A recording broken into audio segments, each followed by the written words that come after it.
நம்ம தேங்காய் பால் அல்வா வந்து நீட்டா ரெடி ஆயிருச்சு. நம்ம தேங்காய் பால் கோதுமை இருக்கும். தேவையான பொருள் என்னன்னா தேங்காய் பால் ஒரு தேங்காய் அடிச்சு வச்சிருக்கோம். தேங்காய் பால், முந்திரி ஒரு 25 கிராம் முந்திரி, நெய் ஒரு 50 கிராம். அடுத்து வந்து நம்ம தேங்காய் பால் வந்து இது வந்து ஆக்கணும். இது வந்து நம்ம அந்த சீனி பால் கரைக்கிறோம்னா இன்னைக்கு நம்ம வந்து தேங்காய் பால் அல்வா செய்ய போறோம். தேங்காய் பால் கோதுமை அல்வா இன்னைக்கு நம்ம ஸ்டைல்ல செய்ய போறோம். அதுக்கு ஃபர்ஸ்ட் நம்ம வந்து அடுப்பை பத்த வச்சுக்கிடுவோம். அடுப்பை பத்த வச்சுட்டு அடுத்து நம்ம வெல்லம் வச்சிருக்கோம். நல்லா அந்த வெல்லமும் தண்ணியும் கொஞ்ச நேரம் நல்லா வந்து உருவட்டும். ரெண்டும்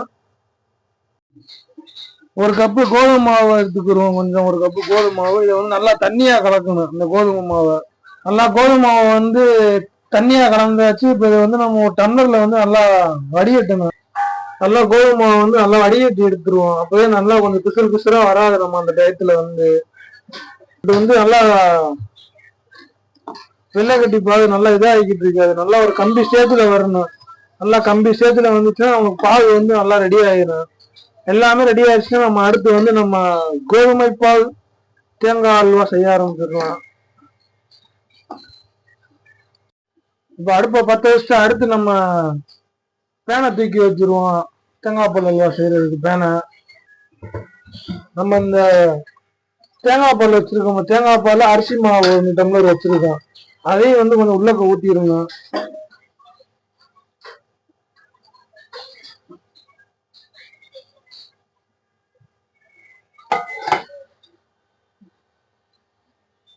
நல்லா உள்ளக்க ஊத்திட்டு ஒரு 10 நிமிஷம் நல்லா அப்படியே கிண்டணும். கொஞ்சம் அது கொஞ்சம் நல்லா கெட்டியா வரும். அந்த ஸ்டேஜ் வர வரையும் கொஞ்சம் கிண்டிக்கிட்டே இருக்கும் நம்ம அந்த தேங்காய் பாலை. அடுத்து நம்ம இந்த கோதுமை வச்சிருக்கோம்ல, கோதுமை அதையும் கொஞ்சம் ஊத்திடுவோம். உள்ளக்க நல்லா இருக்கு வச்சிருக்கோம்.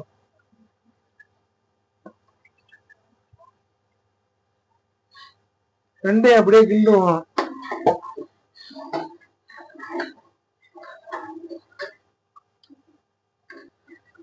நல்லா கொஞ்சம் கெட்டியார வரையும் நல்லா நம்ம இந்த மாதிரி கொஞ்சம் நல்லா கிண்டிக்கிட்டே இருக்கணும். நம்ம அப்பதான் கொஞ்சம் அந்த அல்வா பார்த்துக்கு வரும். நம்மளுக்கு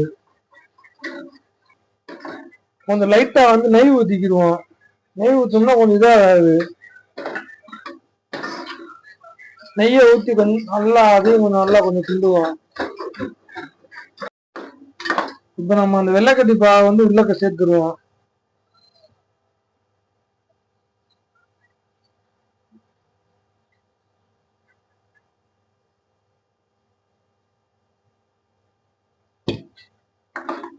நல்லா சேர்த்துட்டு நல்லா ஒரு 2 கிண்டு கிண்டுவோம். நல்லா அது அப்பதான் நல்லா அந்த தேங்காய் பால் நம்ம கோதுமை பால் எல்லாம் சேர்ந்து ஒரு இது வரும்.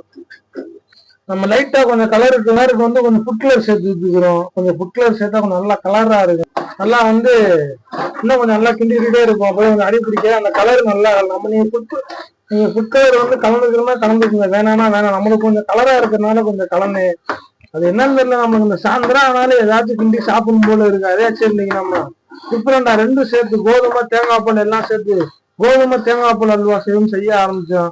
நல்லா அந்த ஸ்டேஜ் வந்து இன்னும் கொஞ்சம் நம்ம நெய் இருக்கு, அதையும் கொஞ்சம் நல்லா ஊத்திடுவோம். நம்ம கொஞ்சம் கொஞ்சமா 3 ஸ்டேஜா ஊற்றணும் நெய்யை வந்து உள்ளக்க.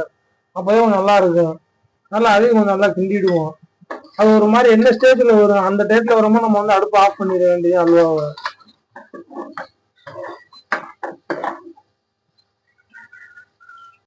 இப்ப லைட்டா கொஞ்சம் முந்திரி போட்டுக்கிறோம். முந்திரியை போட்டு கொஞ்சம் லைட்டா பண்ணுவோம்.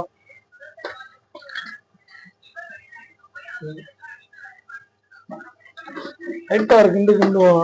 நம்ம சமைக்கிற வீடியோ அப்படிதான் இருக்கு. நம்மளே கையில புடிச்சிட்டு நம்ம ஸ்டாண்டுனா கிடையாது. அதனால வீடியோ முன்னாடியே எடுப்போம். கொஞ்சம் அட்ஜஸ்ட் பண்ணிக்கோங்க. நம்ம அல்வா நல்லா ரெடி ஆயிருச்சு. தட்டுல பரிமாறிடுவோம் அல்வாவை. நல்லா ஒட்டுல நல்லா கொஞ்சம் இதா இருக்கு. நம்ம அல்வா ரெடி ஆகிட்டே இருக்கு. நல்லா இன்னும் கொஞ்சம் கிண்டுவோம். நல்லா கொஞ்சம் சட்டில ஒட்டாரோ கொஞ்சம் கிண்டிட்டே அடுத்து நம்ம தட்டுல வந்து சோமாரிவோம். நல்லா பாக்குறதுக்கே நல்லா கலர்ஃபுல்லா இருக்கு. சாப்பிட்டு பார்ப்போம் எப்படி இருக்குன்னு. டேஸ்டா இருக்கா இல்ல டேஸ்டா இல்லைன்னு. நம்ம தேங்காய் பால் அல்வா வந்து நீட்டா ரெடி ஆயிருச்சு. நம்ம தேங்காய் பால் கோதுமை அல்வா மறந்துட்டேன் பாத்தீங்களா. தேங்காய் பால் கோதுமை அல்வா 2 நல்ல அல்வா நீட்டா சூப்பரா வந்துருச்சு. அதே மாதிரி நீங்களும் வீட்டுல செஞ்சு பாருங்க. டேஸ்ட் நல்லா இருக்கு. நானும் சாப்பிட்டு பார்த்துட்டு எப்படி இருக்குன்னு பாக்குறேன். அது வரை நம்ம சேனலை சப்ஸ்கிரைப் பண்ணுங்க, லைக் பண்ணுங்க, ஷேர் பண்ணுங்க எல்லாரும். Kasi food blog TN 63. Bye பாய்.